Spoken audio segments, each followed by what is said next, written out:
अभी हम दूसरे पार्ट को समझने की कोशिश करते हैं।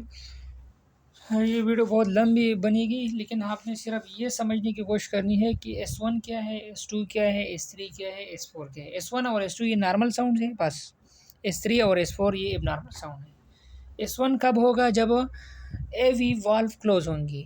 जब ट्राइकस्पिड और बाइकस्पिड वाल्व क्लोज हो जाती है तो S1 प्रोड्यूस हो जाती है बस।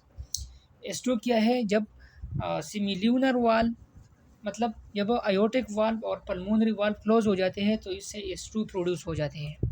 ठीक है। फिर S3 क्या है?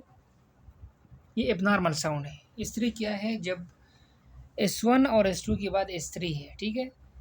जब हमने ये कहा है, हमने ये पढ़ा है कि आर्टिकल से, आर्ट्रियम से खून ये वेंट्रिकल में जाएगा, फिर वेंट्रिकल से आयोटा में जाएगा, लेकिन ये अपनी वक्त पे जाएगा।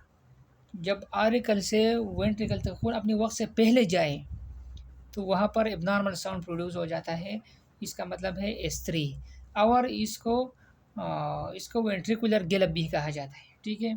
S4 किसको कहेंगे? जब अरिकल से वेंट्रिकल तक खून अपने वक्त से बाद में चला जाए। क्यों बाद में चला जाए? क्योंकि वेंट्रिकल सही मिच्योर नहीं है। तो जब सही मिच्योर नहीं है तो वो खींच नहीं सकेगा, तो आर्ट्रियम वो फोर्सफुल कंट्रैक्शन के ज़रिए से वो ज़ोर के साथ उसको पुश करेगा। तो जो उस ज़ोर की वजह से जो साउंड प्रोड्यूस होगा उसको, उसका नाम है S4। और इसको एट्रियल गैलप भी कहा जाता है। सिर्फ ये 4 चीज़ें नोट करो, बाकी डिटेल में ना जाओ, फिर आप कंफ्यूज हो जाओगे। एबनॉर्मल साउंड प्रोड्यूस हो जाते हैं, मरमर उसको कहते हैं, मरमर। रिफ्लेक्स टर्बुलेंट फ्लो, ये इर्रेगुलर फ्लो है। टर्बुलेंट का मतलब है स्ट्रीमलाइन नहीं है, इर्रेगुलर फ्लो है। तो इर्रेगुलर फ्लो की फिर अपने ग्रेडिंग है।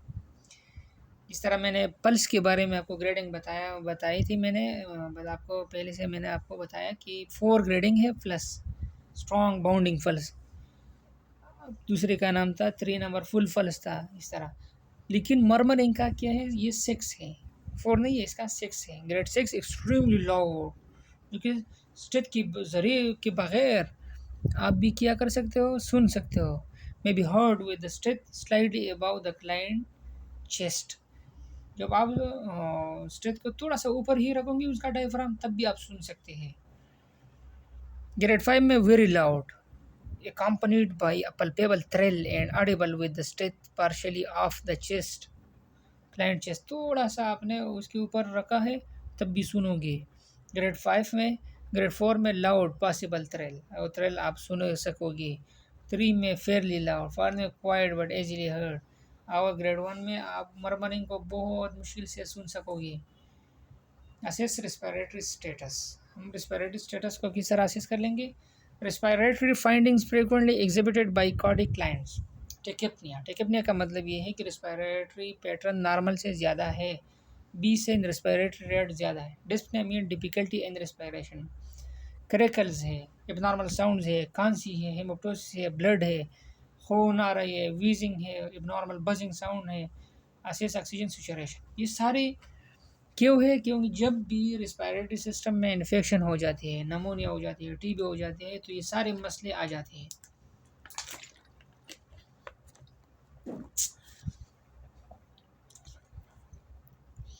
एब्डोमिनल असेसमेंट हम किस तरह करेंगे? इंस्पेक्शन में रिवील एसाइटीज। हार्ट वाले मरीज हैं तो अगर इसके एब्डामिन को हम असेस कर लेंगे तो इसमें क्या होगा? वहाँ पर सूज सूजा हुआ नज़र आएगा उसकी पेट। पेशेंट में रिवील्स एन एनलार्ज लीवर, अगर इसके ऊपर हम हाथ रखेंगे इसके लीवर तो हम एनलार्ज होगा उसका लीवर। असिस पर एलिवेटेड जेगुलर वेनस डिस्टेंशन, और लेफ्ट साइड ख़राब है जिसकी वजह से क्या होगा? जेगुलर वेनस डिस्टेंशन होगी। अस्कल्टेड पर ब्रूइड्स वर अम्बेलिकल, अगर हम उसके अम्बेलिकल रीजन के ऊपर हम क्या करेंगे, हम इसके ऊपर स्ट्रेथ को रखेंगे तो हम ब्रूइड्स एबनॉर्मल साउंड सुनेंगे। ECG क्या है? ECG इलेक्ट्रोकार्डियोग्राम, ये क्या है? The recording electrical activity of the heart is called ECG, electrocardiogram. Electrocardiography क्या है? कि to check the electrical activity of the heart is called ECG।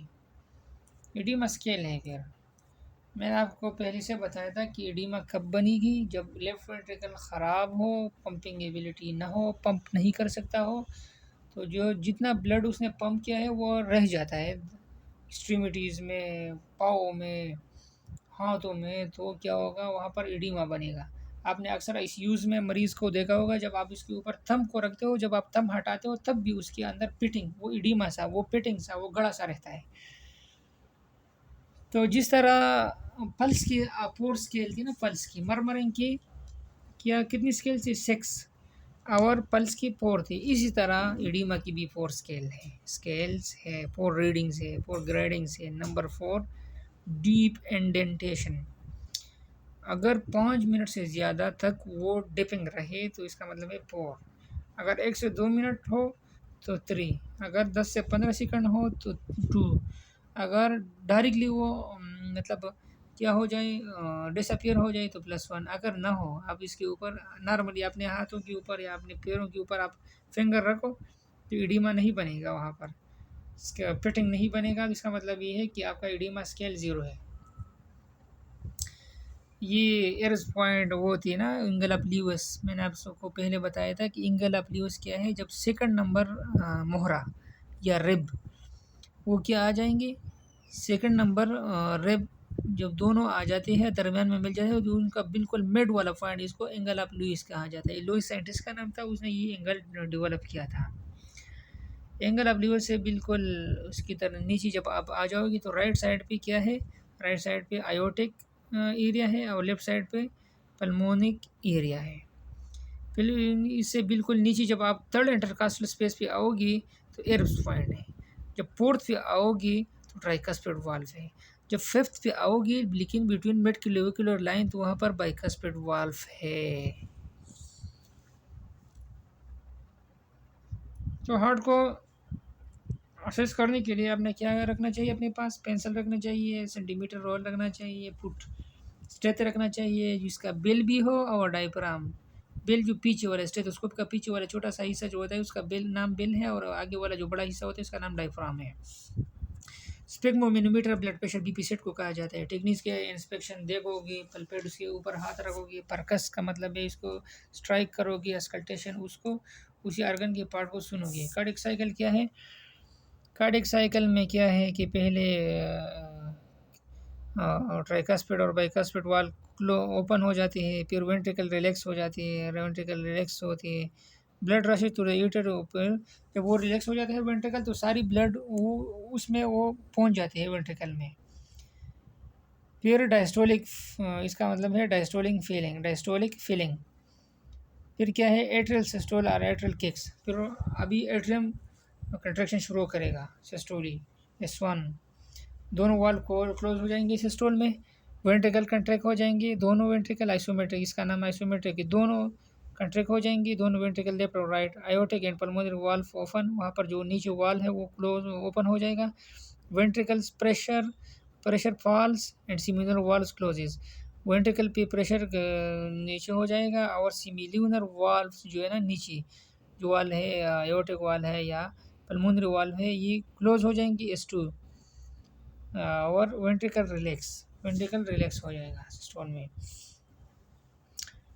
Aortic area inspection. Aortic area मैंने आपको पहले से बताया था कि राइट साइड पे जो एरिया है ये आयोटिक है, 1 जूली का है, ये आयोटिक एरिया है। आयोटिक एरिया बिल्कुल इसके ऊपर आपको कोई कोई भी चीज़ नज़र नहीं आएगा। अगर वहाँ पर आपको हरकत नज़र आई तो इसका मतलब ये है, if the aortic area is located in the second intercostal space, move to the right sternum, place your finger angle of Louis. इसका मतलब है कि आयोटिक एरिया पे आपको कोई हरकत नज़र नहीं आएगी, पल्सेशन प्रेजेंट। अगर वहाँ पर अगर कोई आपको महसूस हुआ कि कोई चीज़ है, पल्सेशन है, तो इसका मतलब ये है कि आयोटिक रूट इन्यूरिज्म है। आयोटिक रूट इन्यूरिज्म का मतलब क्या है कि जो आयोटा है वहाँ पर कोई वीकनेस आई है जिसकी वजह से इन्यूरिज्म हुई है, बाहर बल्जिंग हुई है आयोटा की, और वो आपको महसूस हो रहा है। पल्मोनरी एरिया बिल्कुल लेफ्ट साइड पे जो है ना पल्मोनरी एरिया है, वहाँ पर no pulsation should be visible, कोई भी मतलब पल्स आपको नज़र नहीं या महसूस नहीं होना चाहिए। या पल्सेशन प्रेजेंट अगर आपने देख लिया या आपने महसूस किया, इट इंडिकेट पल्मोनरी स्टेनोसिस। का मतलब ये है कि पल्मोनरी स्टेनोसिस है, पल्मोनरी लंग्स स्टेनोसिस है, पल्मोनरी वाल्व स्टेनोसिस है। पल्मोनरी वाल्व के कौन सी वाल्व है? वो वाल्व जिसके ज़रिए से राइट वेंट्रिकल से खून जाती है कहाँ पे? लंग्स पे। तो वहाँ पर एक वाल्व लगा हुआ आता है, पल्मोनरी वाल्व। तो पल्मोनरी स्टेनोसिस वो वाल्व नैरो हो जाता है। Mid precordial area, place your finger on the left second इसका go to third ICS, it is the mid precordial area of ear point। वहाँ पर एयर पॉइंट आएगा। aortic and pulmonary murmur में be heard here। aortic अगर दोनों का एक साथ अगर आपने मर्मरिंग काउंट करनी हो तो यहीं पर होगा। अगर सिर्फ आयोटिक मर्मरिंग पॉइंट करनी हो तो आयोटिक पॉइंट पे, अगर सिर्फ पल्मोनिक हो तो लेफ्ट साइड पे आ जाओ। अगर दोनों का एक ही पॉइंट पे करना हो तो वो कौन सी होगी? Erb's point. No pulsation should be visible. कोई भी पल्सेशन आपको नज़र नहीं या सुनने में नहीं होना चाहिए। Left ventricular aneurysm can produce mid precordial pulsation. अगर वहाँ पर कोई आप पल्सेशन महसूस किया तो इसका मतलब ये है कि लेफ्ट वेंट्रिकुलर एन्यूरिज्म वहाँ पर है, वहाँ पर लेफ्ट वेंट्रिकल का कोई मसला आया है। ट्राइकास्पिड एरिया पे आप पहुँच गए। Tricuspid area located peripheral space left sternal border. No pulsation should be visible. A pulsation present it may be because right ventricular. अगर ट्राइकास्पिड एरिया पे आपने कोई किसी चीज़ को महसूस किया तो इसका मतलब ये है कि ट्राइकास्पिड वाल्व में मसला है। ट्राइकास नहीं, right side right heart enlarge हो गई है। मेट्रल एरिया बाइकास्पिड वाल्व को कहा जाता है। फिफ्थ इंटरकास्टल स्पेस को। पल्पेशन, एपिकल इम्पल्स को point of maximal impulse. Apical area जो है ना, हार्ट एपिक्स जो है ना, वहाँ पर बहुत ज़्यादा इम्पल्स, तेज इम्पल्स होगा। Feels for thrill, palpate precordium four areas. Fifth lower intercostal space, lower sternal border ना, sorry, left sternal border LSB। Second lower intercostal space and second right intercostal space. Carotid artery palpation, ये aortic area है बिल्कुल right side पे। Left side पे pulmonary area है। नीचे जब आप आओगे तो ये क्या है? फोर्थ इंटरकास्टल स्पेस है, तो ये ट्राइकास्पिड एरिया है। Fifth intercostal space between mid clavicular line, बिल्कुल क्लेविकल से नीचे जब आओगे मिड साइड पे तो मेट्रल एरिया या बाइकास्पिड वाल्व आपको नज़र आएगा। परकशन क्या मतलब? Percuss the striking an organ of a body is called percussion. तो हार्ट को हम परकस कर देंगे to estimate the size and density of the heart. क्यों परकस कर देते? ताकि हम हार्ट का साइज़ पता चले और डेंसिटी का, हमें उनकी डेंसिटी का पता चले हार्ट का। अस्कल्टेशन का मतलब है to hear the organ of a body. Heart के किसी ऑर्गन को हम उनकी साउंड को हियरिंग करने की, उनकी सुनने की कोशिश जब करते हैं तो उसका नाम है auscultation. Aortic valve area, aortic valve आप कहाँ पे पाओ? सेकंड राइट इंटरकास्टल स्पेस पे। Pulmonary second left intercostal space, वो वही बातें हो रही है। Second pulmonary area, third second pulmonic area. Pulmonic area कहाँ पे है? वाल्व एरिया है। ऊपर जो है ना पल्मोनिक वाल्व एरिया है, नीचे सिर्फ पल्मोनिक एरिया है। सेकंड थर्ड लूफ लेफ्ट इंटरकास्टल स्पेस, उसका नाम और नाम है Erb's point. Tricuspid area fifth intercostal space पे। मेट्रल एरिया है फिफ्थ इंटरकास्टल स्पेस, लेकिन ये थोड़ा मिड क्लेविकुलर लाइन की तरफ होता है। Normal cardiac sounds S1 S2 S2, मैंने पहले आपको बताया S1 कब होगा, S2 कब होगा। S1 ये होगा जब ट्राइकास्पिड बाइकास्पिड वाल्व क्लोज हो जाएंगी तो S1 प्रोड्यूस होगा। S3 कब प्रोड्यूस होंगी मैंने आपको बताया, S4 का भी बताया है। एक्स्ट्रा हार्ट साउंड इन सिस्टोली में एक्स्ट्रा हार्ट जो कि हमें नहीं सुनना चाहिए, वो कौन सी होगी? Ejection clicks. Early systole ejection sound occur. Ejection clicks का मतलब है कि S1 और S2 के अलावा जितने भी एक्स्ट्रा हार्ट साउंड है, S1 और S2 तो नॉर्मल है ना, S3 और S4 एक्स्ट्रा क्या है? एक्स्ट्रा साउंड है। इस तरह ये लिखा है S3 S4 लिखा है। मरमरिंग भी एबनॉर्मल साउंड है एक्स्ट्रा। टाइमिंग, मरमरिंग की टाइम को देखो, मरमर की फ्रिक्वेंसीज को भी देखो। मैंने आपको मरमरिंग फ्रिक्वेंसी 6 और 5 4 इस तरह के नीचे आ गई थी ना, और 6 ग्रेडिंग है। टाइमिंग देखो कहाँ पे वो हो रहा है, पिच, उसकी इंटेंसिटी को देखो, क्वालिटी को देखो, रेडिएट हो रहा है मरमरिंग साउंड या नहीं। ग्रेडिंग ऑफ मरमर ये मैंने आपको बताया था ये पहले से। एजेक्शन,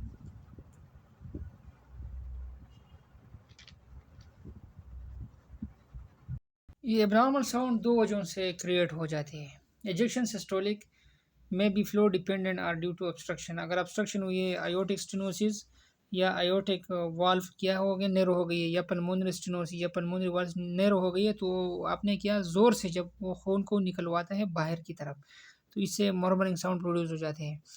या रिगर्जिटेशन की वजह से, या बैक फ्लो जब हो जाती है ना, मतलब वाल्व सही क्लोज नहीं हुआ, तो नीचे से वापस ऊपर की तरफ वो ब्लड पंप हो गया, पुश हो गया, तो इसका मतलब ये है जब ये वापस पुशिंग करता है तो इससे भी मरमरिंग साउंड प्रोड्यूस हो जाते हैं। पेन सिस्टोलिक मरमर उसको कहा जाता है। रिगर्जिटेंट, रिगर्जिटेंट रेट्रोग्रेड, वापस flow from higher pressure, pressure नीचे से प्रेशर ज़्यादा होता है due to lower pressure area, low pressure area के पास वो उसको पुश करते हैं। Also produce murmurs. Mitral regurgitation, mitral valve का मतलब, रिगर्जिटेशन का मतलब है जब बाइकास्पेड वाल ख़राब हो, वापस नीचे से ऊपर की तरफ वापस आ जाती है लेफ्ट आर्टरियम में। ट्राइकास्पिड रिगर्जिटेशन क्या है कि राइट वेंट्रिकल से राइट आर्टरियम के पास वापस आ गया, मतलब ब्लड, तो वहाँ पर रिगर्जिटेशन या मरमरिंग साउंड प्रोड्यूस होगा।